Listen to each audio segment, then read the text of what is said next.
Ya, halo selamat pagi anak-anak. Hari ini kita akan belajar lagi di channel YouTube Pak Kris tentang hidup bersama. Oke. Ya, kita langsung mulai aja untuk pembelajaran kita pada hari ini. Pertama-tama, kita akan membahas tentang hidup bersama. Apa sih hidup bersama itu? Hidup bersama berarti kita hidup berdampingan dengan semua orang. Ya, artinya kita itu nggak hidup sendirian. Kita itu hidup bersama-sama dengan orang lain. Di mana orang lain itu bisa menjadi orang tua kita, tetangga kita, kakak atau adik kita, dan semuanya. Jadi kita tidak hidup bersama. Tidak hidup sendirian, tapi kita itu hidup bersama dengan orang lain. Nah, hidup bersama artinya juga kita tidak hidup sendirian seperti yang Pak Kris tadi bilang.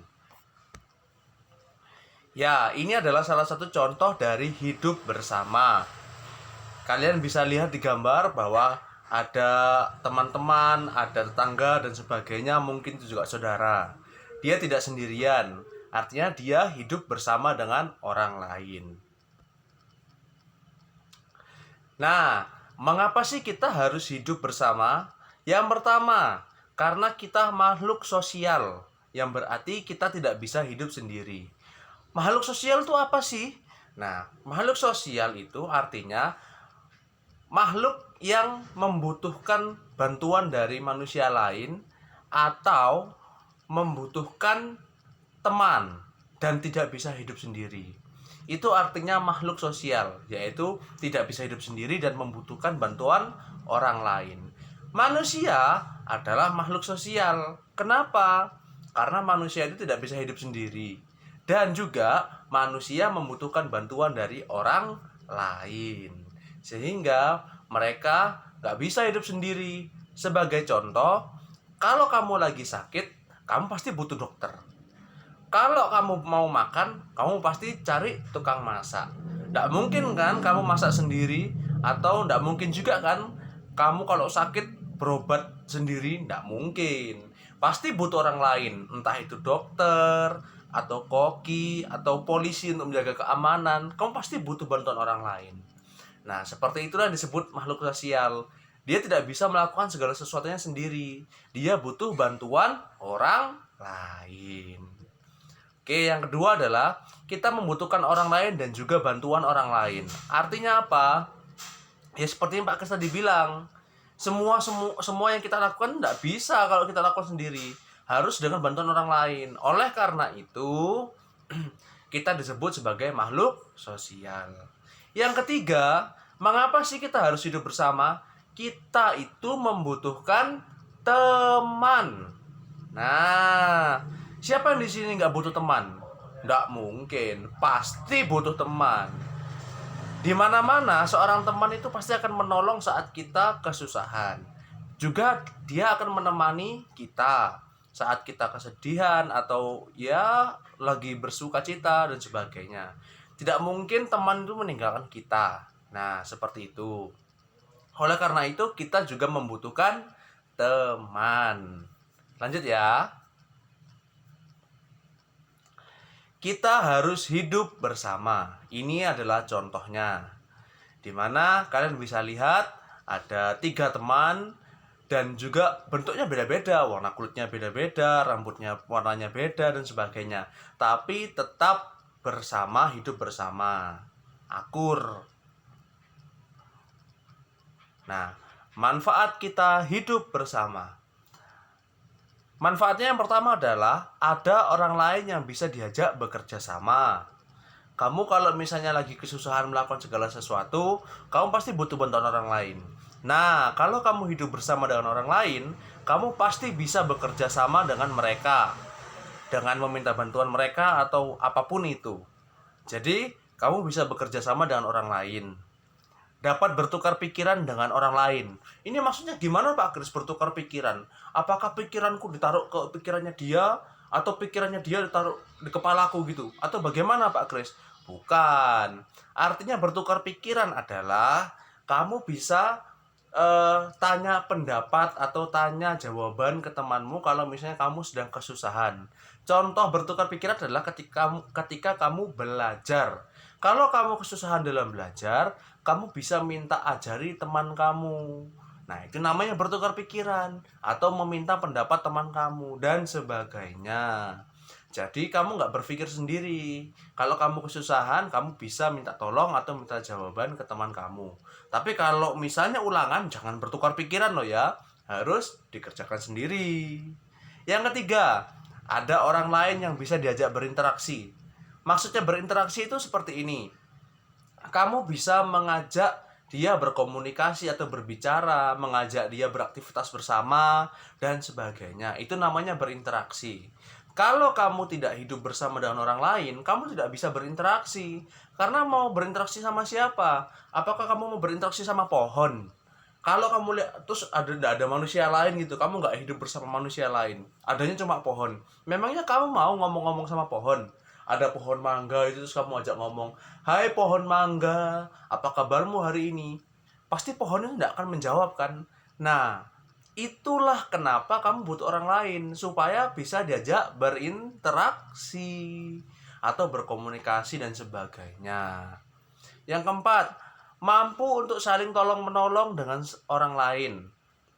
Sudah pasti, kalau kamu hidup bersama dengan orang lain, kamu pasti akan bisa saling tolong-menolong. Entah itu dalam kerja bakti atau sebagainya, pasti akan tolong-menolong. Yang kelima, kita tidak akan merasa kesepian atau sendirian. Ini juga sudah pasti. Kalau kamu hidup bersama dengan orang lain, kamu tidak akan merasa kesepian karena ada orang yang bisa kamu ajak bicara atau kamu ajak beraktivitas bersama. Jadi kamu tidak akan kesepian dan tidak akan sendirian karena kamu punya teman untuk kamu ajak lakukan itu.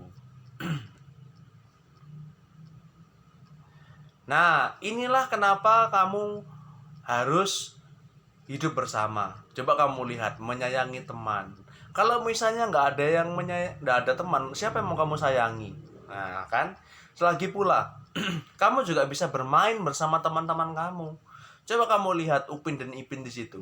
Main sama Mail, main sama Jarjit, Fizi, lalu Mei, Ihsan. Coba kalau Upin Ipin tidak punya teman, hidup sendirian, mau main sama siapa mereka? Nah, begitu juga dengan kamu. Kamu juga butuh teman supaya kamu bisa bermain bersama. Sikap-sikap dalam hidup bersama. 1. Menjaga kerukunan. Kamu kalau hidup bersama dengan orang lain, siapapun itu, kamu harus menjaga kerukunan. Tidak boleh kamu bertengkar. Kalau kamu bertengkar, kamu akan dijauhi oleh orang lain. Jadi, kamu harus menjaga kerukunan supaya kamu tuh bisa akur, bisa punya banyak teman dan disayangi sama orang banyak. Jadi harus menjaga kerukunan. Yang kedua, harus sopan santun. Sopan santun ini kamu harus terapkan dalam tindakan dan perkataanmu. Kalau ngomong harus sopan, terus kalau berperilaku harus yang santun. Ngomong nggak boleh yang nggak sopan, atau ngomong jelek nggak boleh. Harus ngomong yang sopan. Dan berperilakulah yang santun. Artinya apa? Berperilaku yang baik. Kalau ketemu orang yang lebih tua, kamu ya bisa, kalau misalnya mau lewat, kamu bilang permisi, atau kamu bisa juga salim dan sebagainya. Yang ketiga, saling tolong menolong. Ini sudah Pak Kris jelaskan tadi bahwa kamu harus saling tolong menolong sesama orang lain. Yang keempat, saling bekerja sama. Yang kelima adalah menghormati orang lain. Artinya apa? Kalau orang lain punya perbedaan yang tidak kamu miliki, kamu tidak boleh menghina. Kamu harus menghormati mereka. Jadi apapun keadaannya, kamu harus menghormati. Tidak boleh saling menjelek-jelekkan. Yang keenam, saling mengasihi dengan semua orang dan semua ciptaan Tuhan yang lainnya. Kalau kamu hidup bersama, kamu harus mengasihi orang lain. Tidak boleh kamu nggak mengasihi orang lain. Siapapun itu harus kamu kasihi. Dan juga kamu juga harus mengasihi ciptaan Tuhan yang lain, seperti binatang, tumbuhan, dan sebagainya. kamu bisa memberi binatang makanan, kamu bisa menyiram tumbuhan, kamu bisa membantu orang lain. Itu sudah contoh kamu mengasihi semua orang dan ciptaan Tuhan yang lainnya. Tuhan ingin kita hidup bersama. Nih, dalam Alkitab, Mazmur 133 ayat 1-3, kamu bisa baca sendiri ya ayatnya nanti di Alkitab. Dijelaskan dalam ayat Alkitab tersebut, Tuhan mengingatkan manusia bahwa alangkah baiknya bila kita semua hidup damai dan rukun. Seperti yang Pak Kris tadi bilang, kalau kamu hidup bersama, sebaiknya kamu harus hidup damai dan rukun. Jangan ada permusuhan. Harus damai dan rukun. Supaya apa? Supaya ketika kamu hidup bersama dengan orang lain, kamu bisa hidup dengan tenang dan damai, tidak ada permusuhan dan sebagainya. Selain itu, Tuhan juga akan memberikan berkat kepada kita bila kita mampu hidup bersama dengan rukun. Berkatnya itu seperti apa? Oh, banyak macam-macam. Kamu dikasih banyak teman, itu sudah berkat. Kalau kamu misalnya butuh bantuan, ada orang yang membantu, itu berkat dari Tuhan. Lalu kalau misalnya kamu punya orang-orang yang mengasihi kamu dan menyayangi kamu, itu juga berkat dari Tuhan. Jadi kamu harus hidup bersama dengan rukun. Supaya apa? Berkat Tuhan itu terus mengalir ke dalam hidup kamu. Hidup bersama dengan rukun. Lihat gambar di samping. Ini contohnya ya. Mereka hidup bersama. Rukun kan? Tidak ada yang musuh-musuhan. Lihat mereka berpelukan. Nggak ada yang berantem atau bagaimanapun. Mereka berpelukan itu menandakan mereka sedang rukun. Kamu juga harus seperti mereka. Kamu harus rukun sama teman-teman kamu di rumah, di sekolah, orang tua, kakak, adik. Jangan berantem terus. Harus rukun. Nah, ini yang terakhir. Selalu menjaga kedamaian dalam hidup bersama. Kalau kamu hidup bersama dengan orang lain, sebaiknya adalah kamu tetap hidup damai. Jangan cari musuh. Tetaplah hidup damai dan tetap mendoakan satu sama lain. Ayo coba di sini siapa yang pernah mendoakan orang lain? Kalau ada yang pernah, lanjutkan, itu sudah bagus. Tapi kalau ada yang belum pernah, mulailah untuk mendoakan orang lain. Kamu bisa mendoakan teman, orang tua, saudara, tetangga, dan semua orang. Dengan begitu kamu akan bisa hidup damai. Oke? Ya. Untuk hari ini pembelajarannya sampai sini saja.